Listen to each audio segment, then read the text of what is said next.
Ok, nós estamos nessa história de 2 Reis 8, estamos, podemos dizer, numa fase final, né, do relato. Não é a fase, assim, eu quero mostrar através dessa cronologia que esquematizei aqui como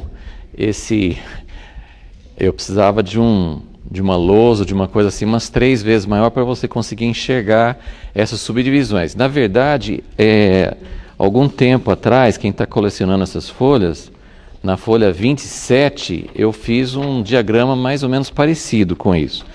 Mas se você tem, com certeza não está com você aqui. Então, a gente só precisa entender um pouquinho essa questão de cronologia, porque vai nos ajudar a entender o contexto. Eu tenho falado que tem várias maneiras de estudar a Bíblia.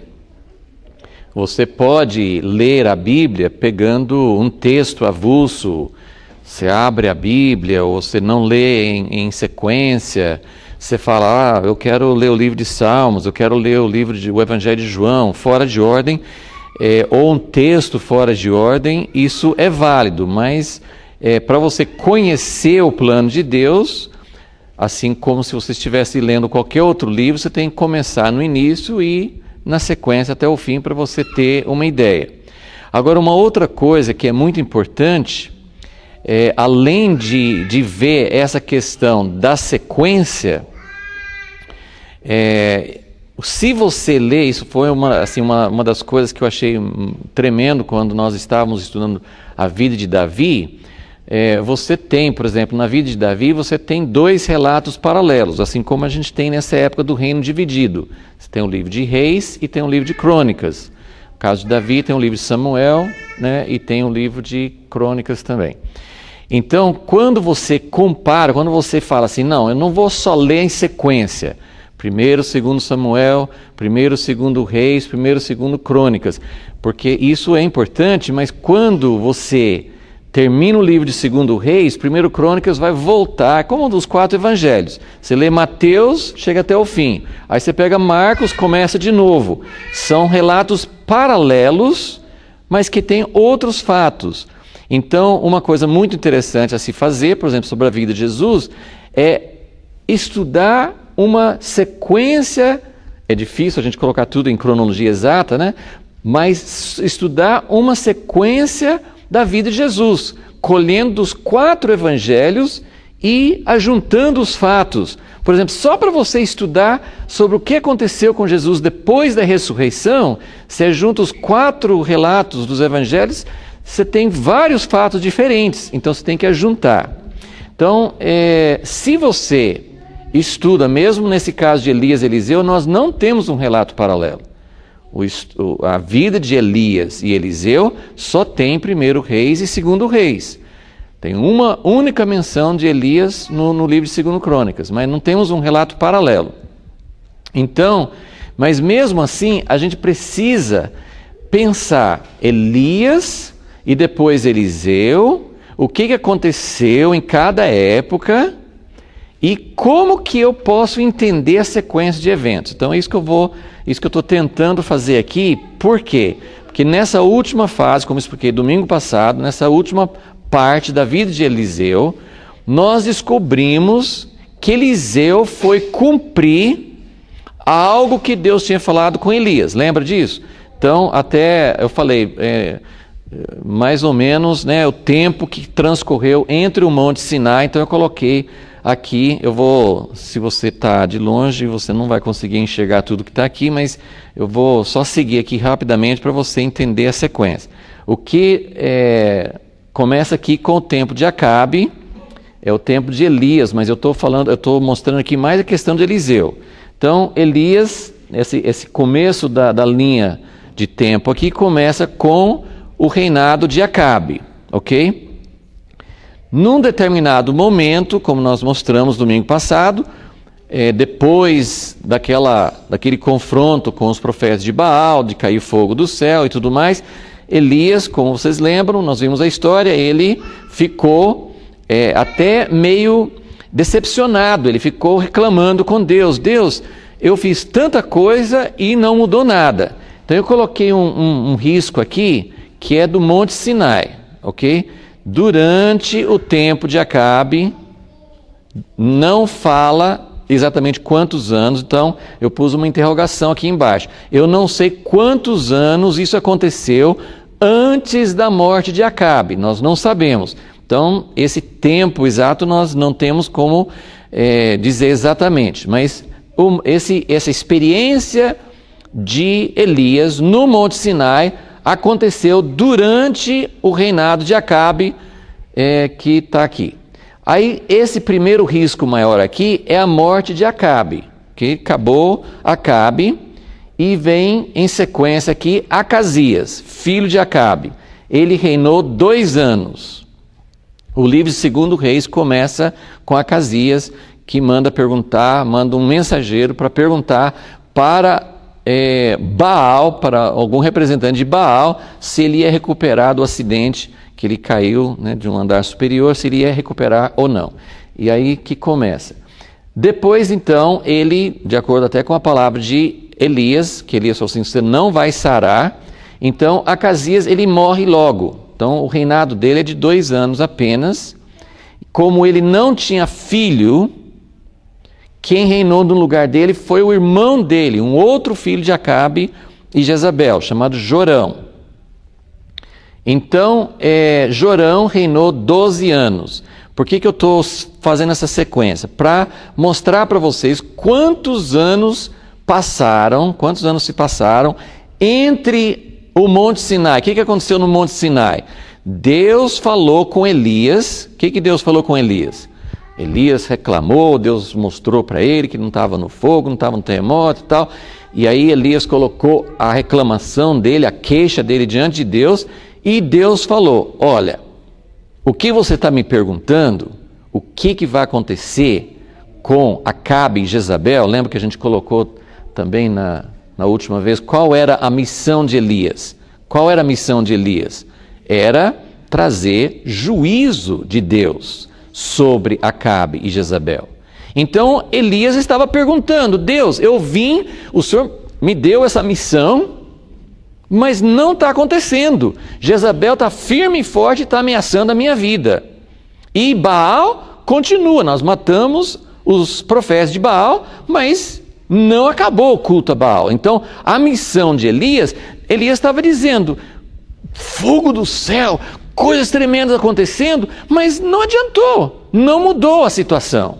Então Deus falou assim, calma Elias, calma, você tem que fazer 3 coisas. Você tem que... E a sequência que Deus fala é essa. Lá no Monte Sinai, Deus fala. Ele não falou, primeiro Eliseu. Ele falou, primeiro você vai... Até uma coisa meio misteriosa. Porque ele falou assim, você volte e vai para Damasco. A primeira coisa que Deus fala com Elias lá no Monte Sinai é, vá para Damasco e você vai ungir Azael como próximo rei da Síria. Mas nós não temos nenhum registro de que Elias tenha feito isso. Aí a segunda coisa que Deus fala, e também você vai ungir Jeú como rei de Israel. Ou seja, Jeú não é filho de Acabe, vai mudar, realmente vai acontecer, e depois a gente vai ver na história como Jeú realmente acaba com toda a família, toda a casa de Acabe. Mas Elias também não fez isso. E a terceira coisa que Deus fala com Elias é, você vai ungir Eliseu. Aí naquele mesmo capítulo 19, na sequência, parece que na volta do Monte Sinai, ele faz a terceira coisa, não a primeira, ele faz a terceira e a única coisa que Elias faz daquelas 3, ele unge Eliseu para ser o profeta no lugar dele. Então, eu só estou mostrando que esse risco aqui em cima, então vai do Monte Sinai, desde quando Deus falou, para acontecer o que precisa acontecer em Israel, o meu juízo sobre Israel, você precisa fazer essas 3 coisas. Azael sobre a Síria, Jeú sobre Israel e Eliseu no seu lugar. Precisa acontecer essas 3 coisas. Eliseu foi imediato, assim, pelo menos o chamado, foi imediato. Mas as outras coisas aconteceram quando? Exatamente nesse ponto onde nós estamos. E onde nós estamos na história?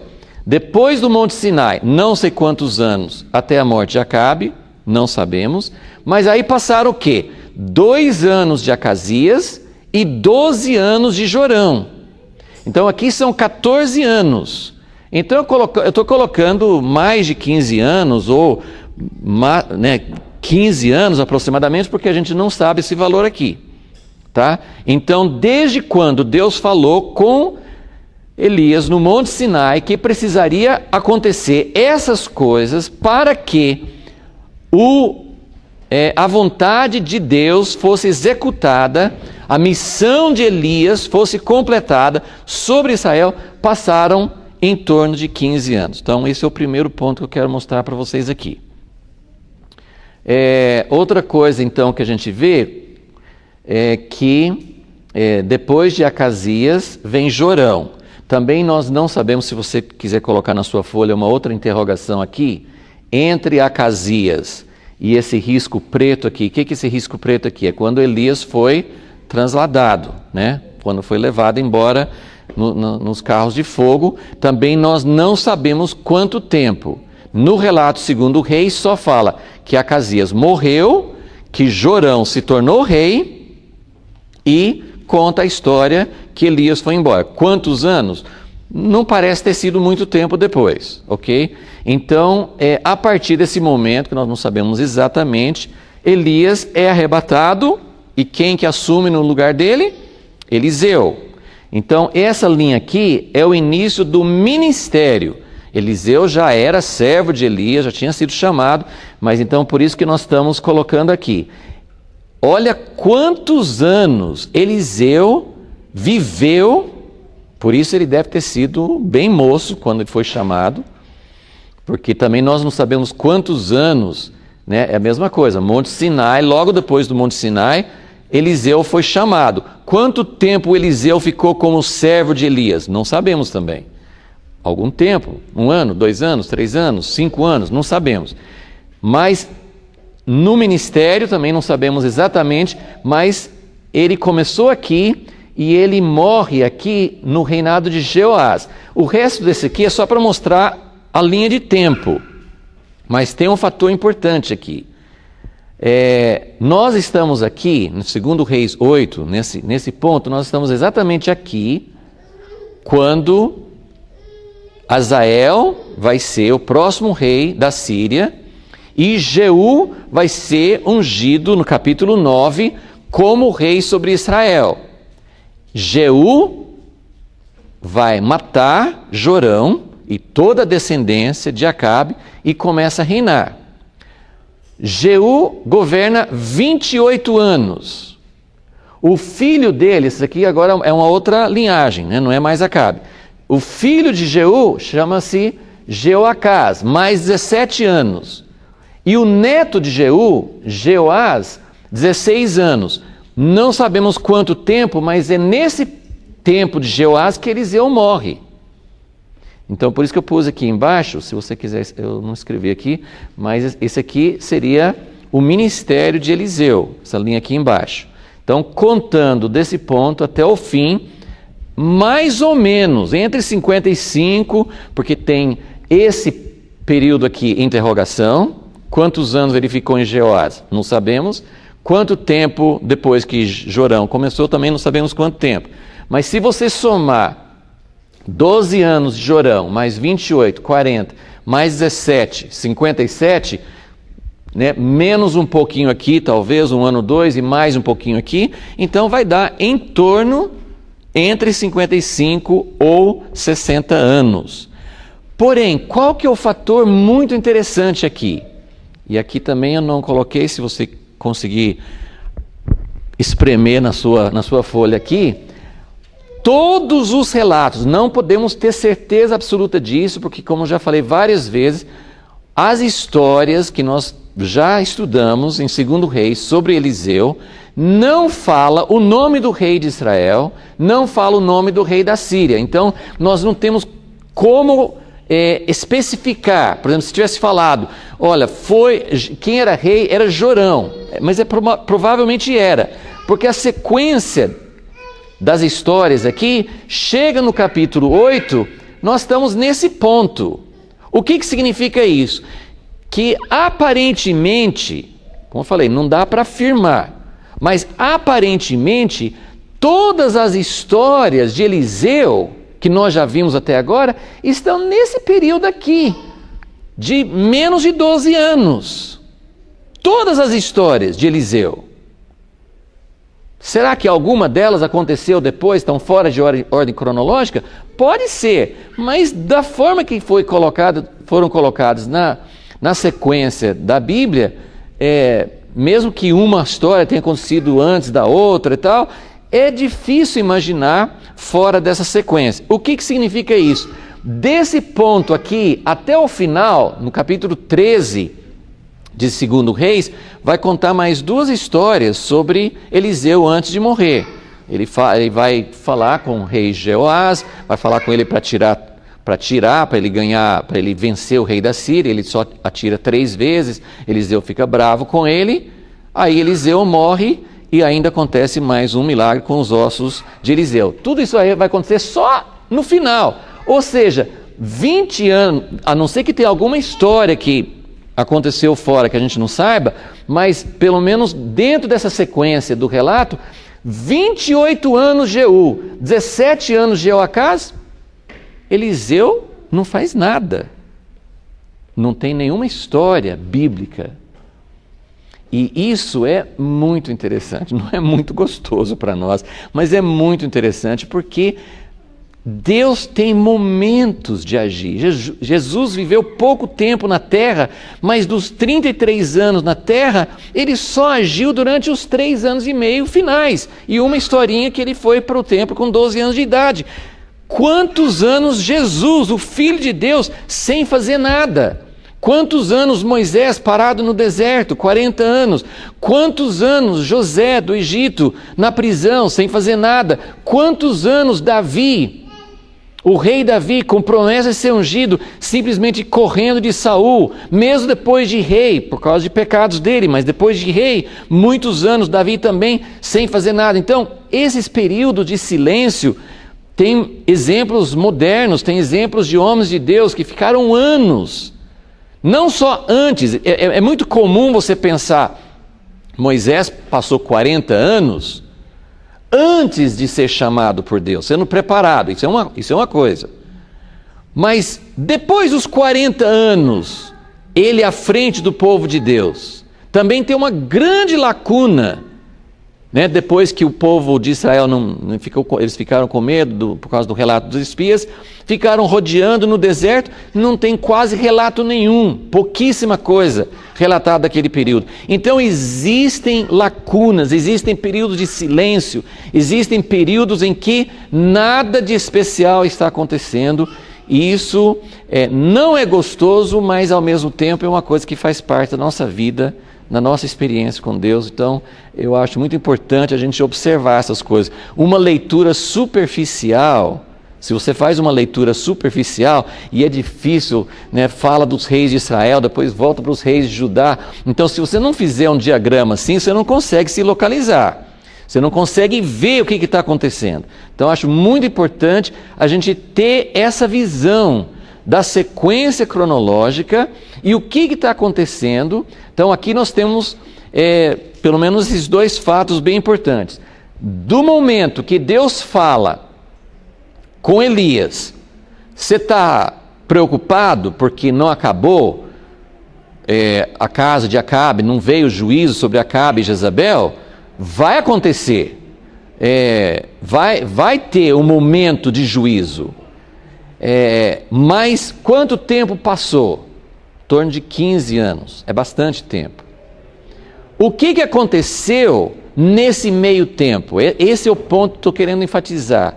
O que aconteceu entre o que Deus falou com Elias no Monte Sinai e o momento em que finalmente vai cumprir esses juízos de Deus sobre a casa de Israel? O que Deus está fazendo? Exatamente é esse período em que nós temos o ministério ativo do profeta Eliseu. Mas como que é o profeta Eliseu? Que tipo de pessoa ele é?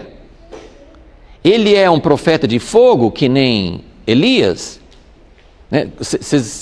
Vocês lembram? Qual a característica do profeta Elias? Lembra aquela história dos discípulos de Jesus que chegaram numa cidade e a cidade não quis receber Jesus, né? Uma cidade dos samaritanos, eles não quiseram nem deixar Jesus entrar. Aí os discípulos, sabendo que Jesus era o grande homem de Deus, ele era o Filho de Deus, eles perguntaram a Jesus: que tal a gente fazer que nem Elias? Não foi? Que tal a gente fazer que nem Elias? Vamos chamar fogo para cair sobre eles? É mais ou menos isso que Elias é um homem de Deus. A Bíblia não coloca uma condenação de Elias, como nós temos, por exemplo, Jonas. Jonas é claramente repreendido por Deus. Ele foi pregar juízo, e no lugar do juízo, o que Deus fez? Com Nínive, o que Deus fez? Deus deu misericórdia, Deus deu avivamento, eles se arrependeram. E Jonas, em vez de ficar feliz, ficou: Deus, eu fiquei de mentiroso. Qual a preocupação de Jonas? Eu fiquei de mentiroso.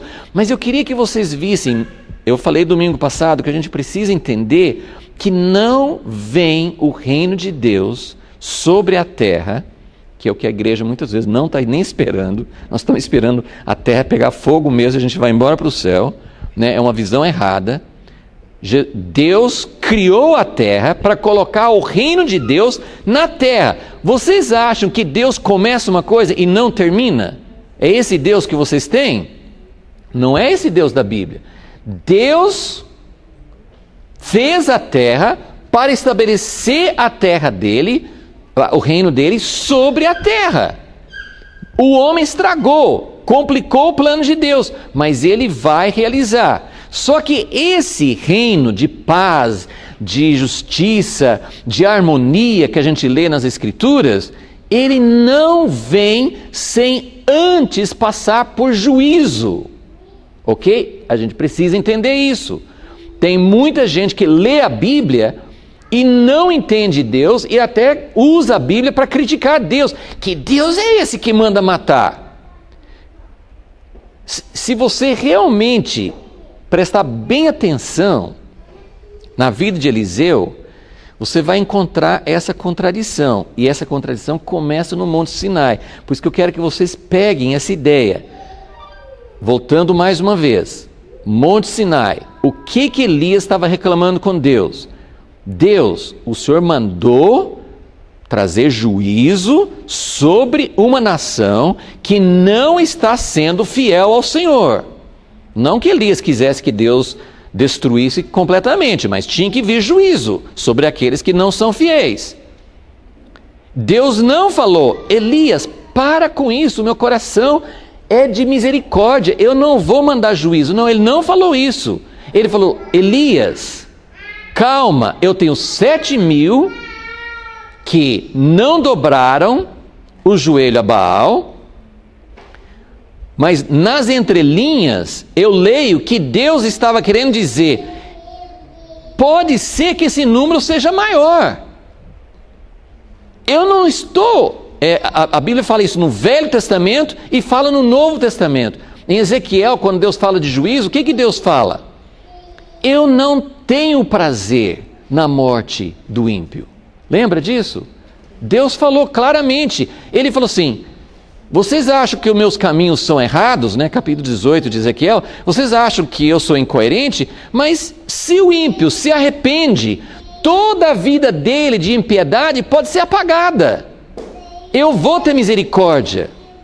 E o justo que viveu toda a vida com justiça, mas abandona Deus e no fim ele não serve mais a Deus, toda a vida dele de justiça também vai ser apagada. Ele fala isso. Só que ele fala assim: mas eu não tenho prazer na morte do ímpio. E no Novo Testamento também fala: Deus é longânimo, porque Ele não quer que ninguém seja condenado, senão que todos cheguem ao arrependimento. Então eu queria que vocês vissem, Deus é um Deus de juízo. Deus precisa trazer juízo. Não tem outro jeito de vir o reino de Deus com harmonia, com justiça. Tudo isso que as pessoas falam, cadê Deus? Por que Deus permite todas essas coisas ruins acontecendo na terra? Deus vai julgar. Por que Ele não julgou ainda? Alguém sabe responder? Por que Ele não julgou ainda? A mesma coisa que aconteceu aqui. Elias perguntou, Deus, por quê? Por que Jezabel está lá ainda? Deus não explicou nesses termos. Mas Ele falou assim, precisa acontecer 3 coisas. Aí nós, pela história, temos condições de entender uma coisa que Elias talvez não entendeu. O que Elias não entendeu? Por que não aconteceu ainda? 3 coisas precisam acontecer. E aí no Monte Sinai, o que ele fala mais? Depois que ele fala das 3 coisas, ele fala, é para ele nomear 3 pessoas. Rei da Síria, rei de Israel e o profeta. Aí ele fala, quem escapar da espada de Hazael, rei da Síria, vai ser morto pela espada de Jeú. E quem escapar da espada de Jeú, vai ser morto pela espada de Eliseu. Então ele está falando de juízo. Mas quem que é esse Eliseu? Esse Eliseu é um profeta de paz, é um profeta de amor, é um profeta de compaixão, é um profeta que aponta muito mais para Jesus do que para Elias. Elias é o profeta de fogo. Elias é o profeta que praticamente tudo que ele faz, com exceção lá da viúva lá de Sarepta, quase tudo que ele faz é para juízo. Mas Eliseu é o oposto. Ele está sempre ajudando os filhos dos profetas, que é aqueles que são fiéis a Deus, mas mesmo com as pessoas de fora, mesmo com os exércitos da Síria, Eliseu não manda matar. Eliseu traz libertação sem matar ninguém. Mas nós estamos chegando num ponto na vida de Eliseu que essas coisas vão mudar. Porque ele vai falar com Hazael nessa história aqui. Hazael, você vai ser o próximo rei da Síria. Mas antes de falar isso, tem toda a história, eu ainda não estou falando nos detalhes dessa história, porque eu quero que vocês vejam esse contexto. Mas no meio dessa conversa com Hazael, Eliseu olha fixamente para Hazael, até que Hazael fica constrangido, ele fica, por que você está olhando para mim assim? E depois, sem falar nada, Eliseu começa a chorar. A gente não vê esse tipo de coisa em Elias. Não tô querendo dizer que cada um tem seu chamado, são diferentes, são ministérios diferentes. Eu só estou querendo mostrar que, primeiro, Deus deixou um intervalo de aproximadamente 15 anos antes que o juízo que ele estava mostrando para Elias que ia acontecer, ele deu 15 anos. Para que 15 anos? Primeiro, ele vai dar chance, como eu falei domingo passado, Deus usa a sua bondade para trazer o arrependimento, que fala em Romanos 2. Então, Eliseu traz livramento para um rei e para toda a nação de Israel, e até para os exércitos da Síria, até para o comandante Naamã da Síria. Ele traz cura, ele traz libertação, ele não traz morte. Por quê? Não são essas pessoas que Eliseu está livrando, não são pessoas tementes a Deus, não são pessoas que estão servindo a Deus. Naamã se tornou, ele foi tocado por Deus, mas as outras pessoas, o próprio rei Jorão, ele não foi tão maldoso quanto Acabe e Jezabel, mas ele não se arrependeu, ele não mudou a vida dele. Mas o que Deus estava fazendo? Dando oportunidade de arrependimento. Gente, nós precisamos ter uma visão do que Deus está fazendo hoje. em algumas partes do mundo, em algumas épocas da história, houve épocas já passadas na história em que não houve mais tempo para arrependimento. Veio tempos de juízo, a Segunda Guerra Mundial, épocas de peste, épocas de coisas pontuais, lugares onde vem terremotos. Existem momentos na história em que Deus não está dando mais chance. Mas aqui no Brasil, por exemplo, nós estamos vivendo, no mundo ocidental, de maneira geral, eu tenho falado várias vezes, nós podemos reclamar de dificuldade, podemos reclamar de corrupção, podemos reclamar de economia, podemos reclamar de uma porção de coisas, mas, gente, vamos colocar o coração no lugar. Nós estamos vivendo um momento de oportunidade. Deus está dando um tempo. Durante esse tempo de 15 anos, aconteceu muita coisa ruim também. Teve fome, teve o cerco de Samaria, aconteceram coisas ruins. Mas Deus foi dando livramentos, Deus foi permitindo que aquelas coisas não fossem finais. Deus foi dando chances. Só que finalmente chegou a hora. Eliseu vai para Damasco, finalmente. Deus falou com Elias para ir para Damasco. A gente não entende muito. O que aconteceu? Elias entendeu que não era para ir, ele não foi. A gente não sabe, mas de alguma maneira, o que Deus falou com Elias para fazer, Eliseu está fazendo em torno de 15 anos depois. Ele vai para Damasco, o rei da Síria está doente e ali, finalmente, vai acontecer o que Deus tinha falado com Elias. E aí não tem mais chance. Por que Eliseu chorou quando ele olhou para Azael? Por que ele chorou? Porque ele falou assim, ele não tinha nem falado ainda que Azael seria rei. Ele só falou assim, Azael veio como mensageiro. Ben-Hadad está doente. Ele manda o mensageiro ele ficou sabendo que Eliseu estava em Damasco, ele manda o mensageiro para perguntar para Eliseu. Teu filho, ele se coloca numa posição de inferioridade, ao profeta. Teu filho manda perguntar, trouxe aquele presente enorme. Teu filho manda perguntar se eu vou sarar ou não. E aí, Eliseu fala uma coisa assim meio duvidosa, depois nós vamos tentar explorar isso um pouco mais. Ele fala, vai falar com ele que ele vai sarar, mas Deus me mostrou que ele vai morrer. O que significa isso? Vai falar com ele que ele vai sarar, mas Deus me mostrou, isso parece que assim, o recado que você vai levar você vai sarar, mas aqui entre nós dois, ele vai morrer. Azael já tinha ambição? Provavelmente, mas ele não tinha falado ainda que Azael seria o rei.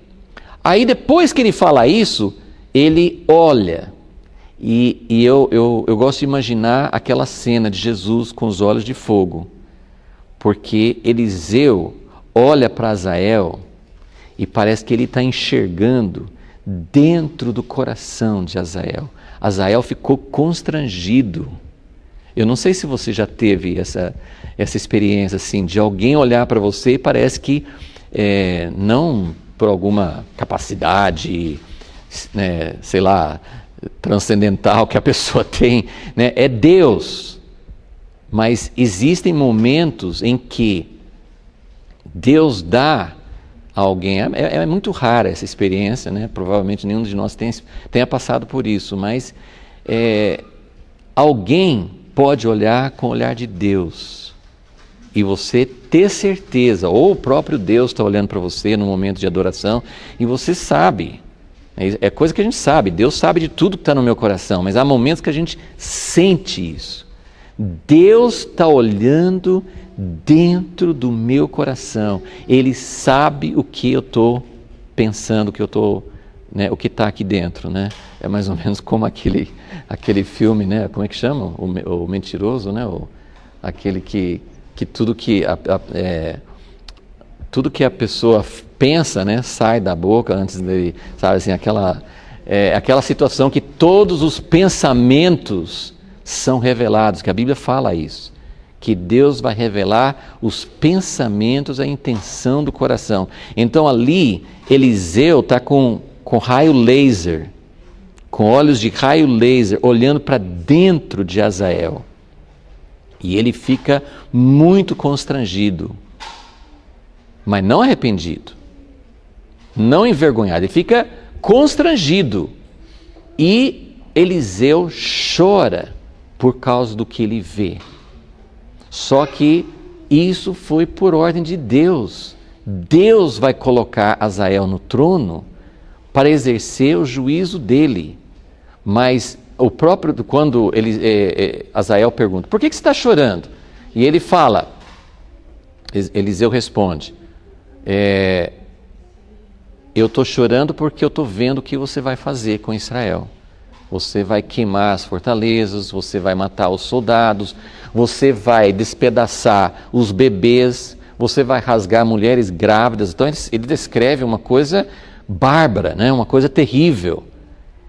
E eu não sei qual que é a sua tradução, mas existem traduções que colocam uma conotação meio errada aí. Algumas traduções falam assim, Hazael responde, quem sou eu? Eu sou um cachorro que vai fazer coisas terríveis assim? Mas não é esse o sentido. Ele está dizendo, quem sou eu, um mero cachorro, que vai ter poder para fazer tais coisas? É diferente. Ele não está dizendo, isso é uma coisa horrível, eu nunca faria isso. Ele não está dizendo isso. Ele está dizendo, eu sou um ninguém, eu sou apenas um cachorro. Como é que eu vou fazer isso? Aí Eliseu responde, você vai ser o próximo rei. E ele não tem nenhum temor disso. Ele vai embora e põe em ação, né? Então, mas aí nós vamos falar sobre isso um pouco depois. Mas eu só queria, então, deixar esses dois fatos. Me chama a atenção duas coisas aqui. Então, uma, que Deus deu um espaço de 15 anos para que antes de começar esse período de juízo, tem 15 anos. O que acontece nesses 15 anos? Acontecem milagres de misericórdia, libertação, graça de Deus. Isso não significa que Deus mudou de ideia. É o mesmo problema que João Batista teve na prisão. Ele mandou perguntar para Jesus, Jesus, eu falei lá no Rio Jordão, que você iria trazer fogo, que você ia separar a palha do trigo, que você ia queimar a palha, e você está curando todo mundo, você está abençoando, como é que é isso? É você o Messias mesmo ou é outro? E Jesus não responde, não procura justificar, mas a pergunta é, então, João Batista viu errado? João Batista viu errado? Não viu errado. Vai acontecer isso que João Batista previu? Vai acontecer. Mas o que aconteceu antes? A mesma coisa que aconteceu com Eliseu. Deus estava dando oportunidades, e Ele faz isso continuamente durante toda a história. Ele dá oportunidades. A segunda coisa que me chama a atenção é o fato de que Elias, que é o homem de fogo, que é o profeta que você vê nele, um homem que traz o juízo de Deus, é um homem que conhece a santidade de Deus, conhece a necessidade de Deus tratar com o pecado. Isso não é uma coisa ruim, é uma coisa necessária. Deus levantou muitos profetas. Ele viu algo que precisava acontecer. Só que Deus não usou Elias para ungir Hazael e Jeú. Ele não usou. Quem foi a pessoa, o instrumento de Deus que ia trazer juízo sobre Israel? O profeta do amor, o profeta da compaixão, o profeta da misericórdia. Eliseu foi o homem que Deus usou para cumprir esse chamado final e para ungir. Só que Eliseu, ele traz esse outro aspecto, porque cada um é limitado, cada um traz uma parte da natureza de Deus. Então, Elias trouxe algo muito necessário, a missão dele foi essencial, só que o que quem iria ungir, quem iria introduzir esse momento de juízo não foi Elias. Quem introduziu isso foi Eliseu. E quem que vai voltar, como eu falei domingo passado, quem que vai voltar para trazer fogo sobre a terra? Nosso amado, compassivo, misericordioso Salvador Jesus Cristo. Ele é a pessoa que pode trazer o juízo de Deus. Por quê? Porque ele chora. Ele pode trazer juízo sobre Deus, sobre o pecado, porque como Eliseu, ele não que Elias tivesse prazer, eu só estou querendo mostrar que Deus usa esses dois lados. Deus usou Elias, mas Elias, como Moisés, não podia, ele veio só uma parte, ele não podia chegar até o final. Por quê? Porque Eliseu precisava trazer a outra oportunidade, precisava trazer chance para o povo se arrepender, precisava mostrar a compaixão de Deus, precisava mostrar coisas fantásticas como alimentar, dar um banquete para todo um exército de inimigos. Eliseu fez coisas tremendas, mas depois de tudo isso, depois de trazer livramento para uma cidade que estava morrendo de fome, embora eles não tivessem voltado para Deus, depois de tudo isso, chega o momento. E Eliseu chora, porque ele vê aquilo que vai acontecer, ele vê o juízo, ok? Então, eu acho essa preparação muito importante para a gente conseguir entender o propósito de Deus, né? Para como Deus age. Deus é um Deus de juízo, mas Ele é um Deus de misericórdia, e a misericórdia o juízo só pode ser exercido quando houver misericórdia antes. Deus não faz as coisas sem dar chance. Então, quando as pessoas criticam Deus, usam a própria Bíblia para dizer, olha, como que Deus pode fazer isso? Como Deus pode deixar o pecado correr solto? Como Deus pode ser tão duro para trazer juízo? Essas pessoas não estão enxergando quem Deus é. Deus é um Deus de juízo. Tem muitas pessoas na igreja que não estão vendo quem Deus realmente é, mas também aqueles que querem que caia fogo do céu antes da chance também não estão vendo quem Deus realmente é. Então, quando a gente realmente enxerga quem Deus é, a gente consegue adorá-lo. E é difícil, tem muitas coisas que são difíceis para a gente entender, mas Deus, ele se esconde. Eu acho tremendo assim, tem muitas coisas na Bíblia que não tem explicação. Deus não faz questão. Deus poderia ter dado provas concretas do que Ele fez. Tem provas arqueológicas de várias coisas que falam na Bíblia, assim, mas Deus não faz questão de provar tudo, que ou as pessoas vão ter uma revelação de quem Deus é, ou se elas quiserem achar, se as pessoas quiserem dizer, olha, a Bíblia é cheia de contradições, a Bíblia fala uma coisa, depois fala outra. Tem erros na Bíblia, tem erros. Erros no sentido assim, ninguém tem o manuscrito original mesmo que foi. E além disso, tudo foi escrito por instrumentos humanos. Deus fez assim, Ele permitiu que pessoas limitadas escrevessem coisas que talvez nem entendiam muito que estavam sendo escritas, outras coisas foram copiadas erradas. Tem muitas pedras de tropeço. Você quer tropeçar? Você quer achar coisas contraditórias? Você vai achar. Mas se você procurar, tem respostas para tudo. Algumas coisas talvez a gente não vai saber agora, mas tem provas incontestáveis, tem coisas fantásticas que nos mostram quem realmente Deus é.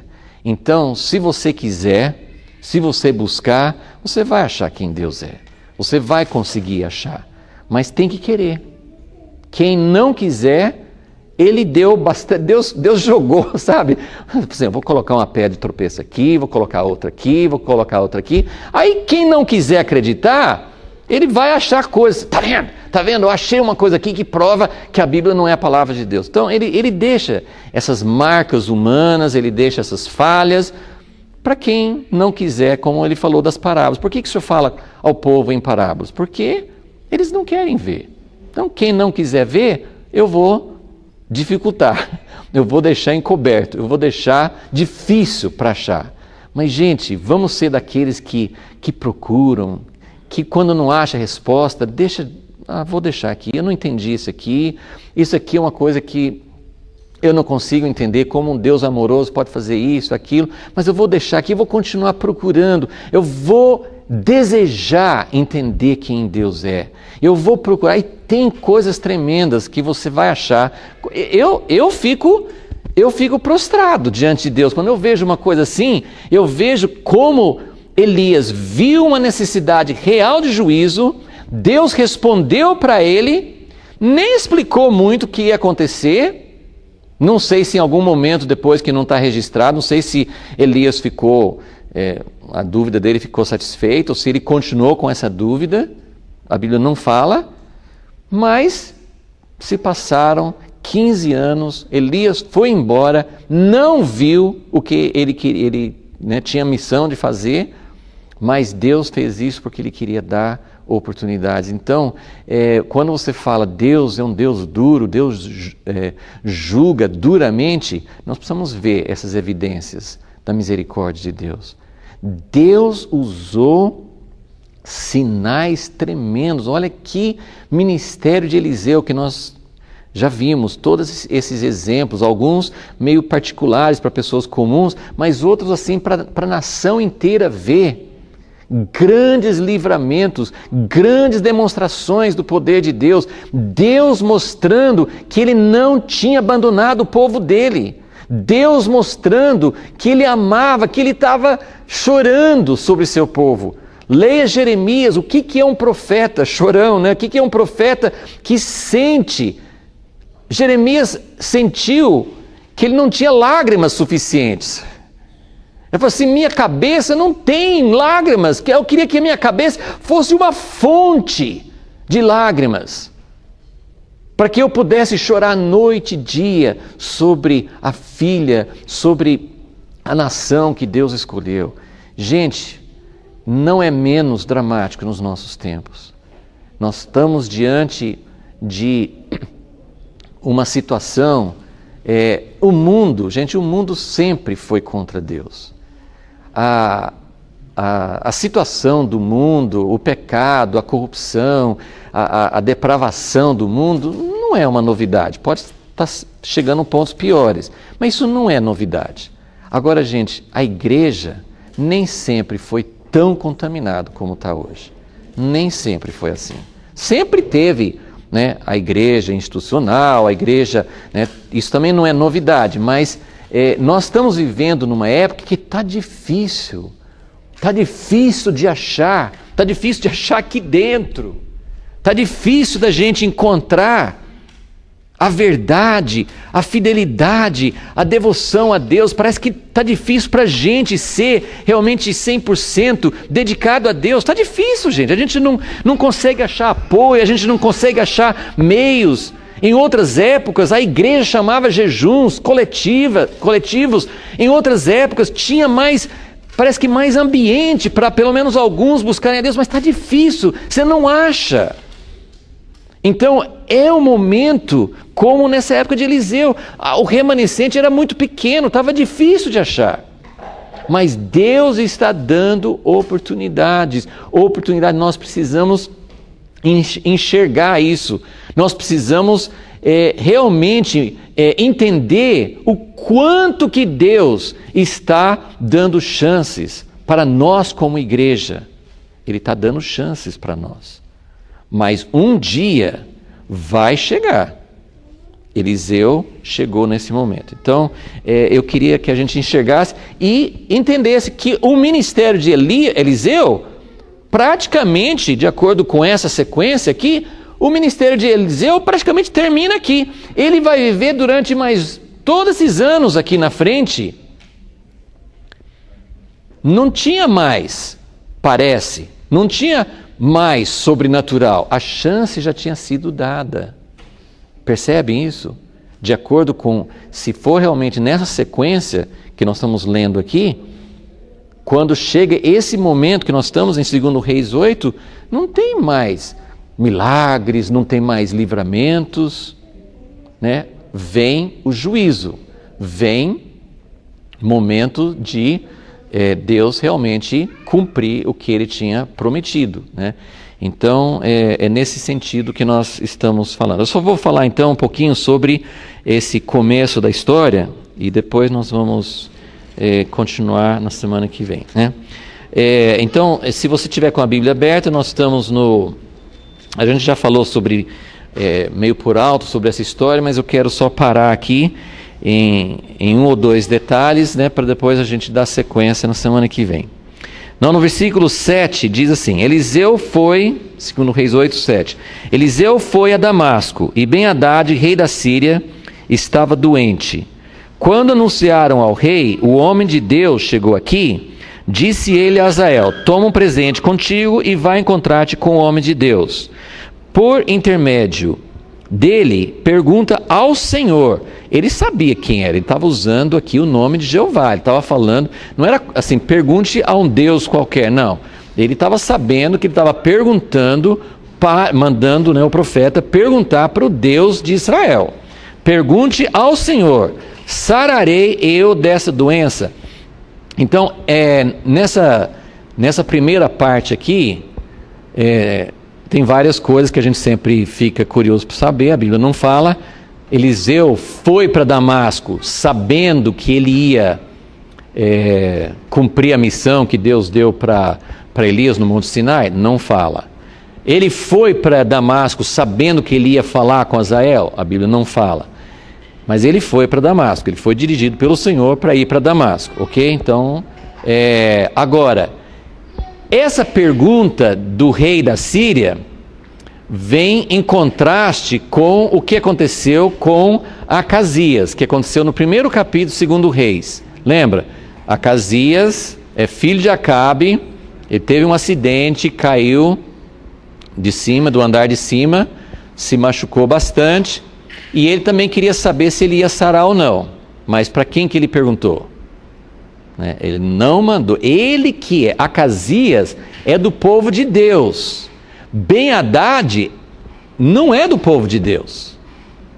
Acasias manda um mensageiro perguntar para Baal, fora de Israel. Ele ia para outro lugar para achar algum lugar que ele ia mandar perguntar para Baal. E o anjo de Deus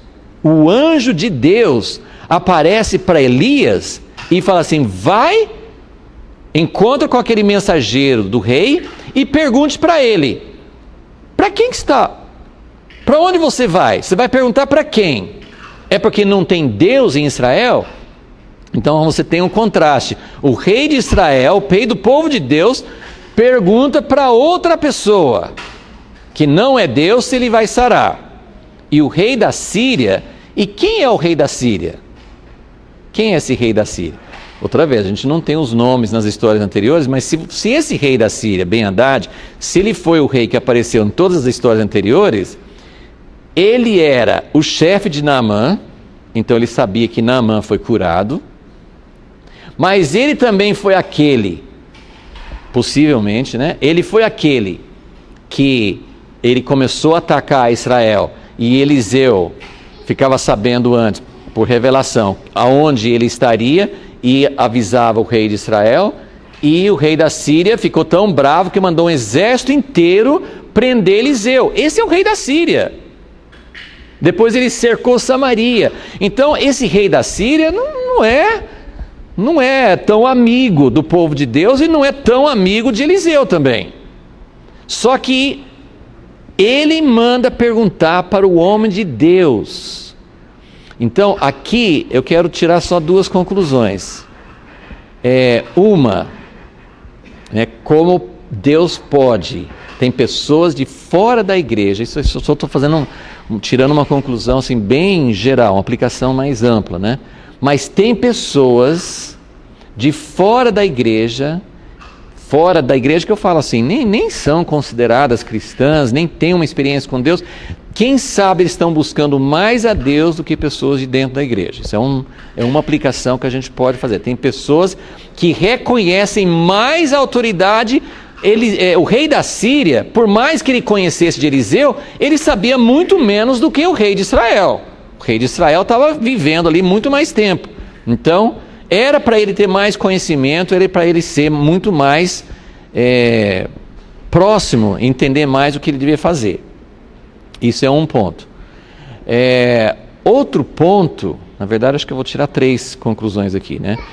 A segunda coisa que a gente pode observar aqui é que nós estamos sempre vendo em Eliseu evidências do reino de Deus, não é isso? Eliseu é um homem que trouxe evidências, não era o reino de Deus em plenitude, mas esse é nosso papel como igreja. Nós ainda não temos o reino de Deus em plenitude, mas nossa missão é trazer evidências, como Jesus fez. Nós temos a mesma autoridade, pelo Espírito Santo em nós, de trazer evidências do sobrenatural, evidências do reino de Deus. Antes do reino de Deus vir, tem evidências. Eliseu traz evidências. Qual que é a evidência que a gente vê nele aqui? A evidência do reino de Deus que Eliseu traz nesse momento aqui é uma coisa muito, muito importante. Eliseu, como Jesus, nunca precisou fazer propaganda. Ele foi quietinho, ele não deve ter ido com um servo, ele não fez alarde, ele não fez barulho, ele não mandou anunciar, ele não mandou um mensageiro para o rei da Síria, estou aqui, preciso de alguma coisa. Ele não falou assim, Deus, o que eu devo fazer aqui? Vou começar a fazer uma campanha, eu não estou, assim, tem coisas que Deus manda fazer, mas eu só estou falando assim, nesse momento, Eliseu não precisou fazer nada. Aonde o reino de Deus vai, as pessoas ficam sabendo. Não era isso que aconteceu com Jesus? Jesus mandava todo mundo, não conte. Você foi curado, você foi liberto de demônios, não conte para ninguém. Não era isso? E quanto mais ele falava, mais as pessoas divulgavam. Ele chegava numa casa, a cidade inteira concorria ali, deixa a gente entrar porque a gente ficou sabendo que Jesus está aqui. Então, o reino de Deus não precisa de propaganda. Não é tremendo isso? É fantástico, não precisa fazer propaganda. Nós somos o povo de Deus, tem muita coisa falsa por aí, mas nós somos a igreja verdadeira. Não fale isso, não pense isso, não tente divulgar, não tente fazer propaganda de si mesmo. Você não precisa fazer nada. Onde tem o reino de Deus, todo mundo fica sabendo. É impossível esconder o reino de Deus. O reino de Deus é pequenininho, é uma semente, ninguém vê, ninguém dá valor, não tem aparência, é desprezado. Mas o reino de Deus aparece onde tem o verdadeiro reino de Deus. O rei da Síria fica sabendo e quer saber se ele vai sarar ou não, ok? A terceira conclusão é um pouco contraditória com a primeira, só estou fazendo assim algumas aplicações. A primeira conclusão que eu tirei é que tem gente no mundo que está mais próximo, que está reconhecendo mais a mão de Deus do que pessoas na igreja. Mas a terceira conclusão aqui é mais formando um paralelo, né? Um foi um contraste com o rei de Israel, agora eu vou formar um paralelo. Os dois, tanto Acasias, procurando o Deus errado, quanto Ben-Hadad, procurando o Deus certo, eles mandaram alguém consultar Deus. E o que eles queriam saber, os dois? Se eles iam sarar ou não. Eles não buscaram a vontade de Deus, não queriam saber o que eles poderiam fazer para se arrepender, eles não queriam saber o que Deus queria da vida deles, eles só queriam saber se eles iam sarar ou não. Minha minha conclusão, minha tristeza diante disso é que muitas vezes nós estamos fazendo a mesma coisa. Quando a gente vai buscar uma resposta de Deus, nosso coração não está interessado em saber o que Deus realmente quer. Nós queremos saber se vai dar certo ou não. E Deus precisa nos mostrar que isso é errado. Esse tipo de pergunta pode não conseguir uma resposta certa de Deus, porque Eliseu mandou Azael falar assim: fala com ele que ele vai sarar, mas ele não vai sarar. Ele não ganhou uma resposta autêntica, porque na verdade ele não estava buscando de verdade uma coisa de Deus para a vida dele. E muita gente vai para pastor, vai para profetas, vai orar para Deus, vai para campanhas, vai para um monte de coisas, sem querer saber o que Deus quer da minha vida. E se Deus quer que realmente eu preciso passar por uma situação de perda na minha vida, pode ser. Pode ser, se eu quero saber o que Deus quer na minha vida, eu tenho que estar pronto. Deus pode falar: você não vai sarar. Mas se eu estou buscando isso de Deus, de coração, se eu quero a vontade de Deus, então tem algo que é superior ao meu bem-estar. Isso significa que Deus não se importa conosco? Não. Deus se importa conosco. Deus se importa com as nossas angústias, as nossas tribulações. Deus se importa, mas o nosso coração tem que ser mais preocupado com a causa de Deus, com a vontade de Deus na nossa vida, do que simplesmente saber: vai dar certo? Eu vou fazer um negócio, vai dar certo? Eu vou vender o meu carro, vou ganhar lucro? Talvez não. Eu vou perder meu emprego, sabe, a gente tem muitas coisas que a gente pensa automaticamente: o que Deus quer para mim é que eu tenha lucro. Não é bem assim. Então, essa pergunta dos dois reis é semelhante nesse sentido. Eles não tinham interesse em saber o que Deus realmente queria deles, ok? Então, o restante nós vamos continuar na semana que vem. Senhor Deus, muito obrigado, Senhor, por Tua misericórdia, pelos 15 anos, pelos 50 anos, pelos 100 anos, por todos os anos que o Senhor tem dado de oportunidade para nós. Ó Deus, nós queremos que o Teu reino venha. Nós sentimos mal com as injustiças, com as desigualdades, com o sofrimento, com a vergonha para o nome de Deus que está acontecendo aqui onde nós vivemos e em tantos lugares do mundo. Mas ao mesmo tempo, Senhor, nós queremos reconhecer que por enquanto o Senhor está sendo misericordioso conosco.